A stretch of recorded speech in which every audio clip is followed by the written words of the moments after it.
Vorba multă, sărăcia omului. Și nu e cazul. Am apărut, v-am spart și am plecat. A venit momentul să-mi văd de treaba mea. Stau să-mi număr banii cu familia și vă las pe voi să o ardeți în arfe, că m-am săturat de banii ca de neregat. Sunt omul care a stat cel mai mult în vizor. După orice hit eram la procuror. De sute de ori ați vrut să-mi faceți cheie, că am ținut în lesă un leu sau o femeie.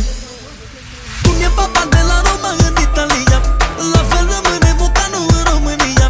Toată lumea știe, toată lumea știe că Dani Mocanu e legendă vie. Cum e papa de la Roma în Italia, la fel rămâne Mocanu în România.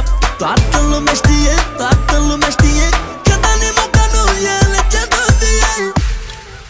De nivelul meu, că sunt țigan deștept, a ajuns să se vorbească și în parlament. Mă acuză toți că-ți fetez legea, dar când sunt acasă dansează pe piesa mea. De artiștii din țară n-am ce să mai zic, se combină 4-5 să scoată un hit. Nici n-apucă bine să scoată piesele, că tremură YouTube-ul când apare regele.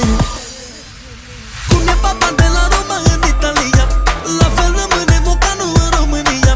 Toată lumea știe, toată lumea știe că Dani Mocanu e legendă vie. Cum e papa de la Roma în Italia, la fel rămâne Mocanu în România. Toată lumea știe, toată lumea știe că Dani Mocanu e legendă vie. Să fiu sincer cu voi, vă mai spun ceva, am atras multe femei prin cariera mea. M-au vrut în patul lor și femei măritate, și de-aia pun stop să mă spăl de păcate. Și-a venit momentul să opresc robinetul, că au curs bani mulți și mi-am făcut talentul. Cariera mea a fost mai specială, că rup România un țigan fără școală. Cum e papa de la Roma în Italia, la fel rămâne Mocanu în România. Toată lumea știe, toată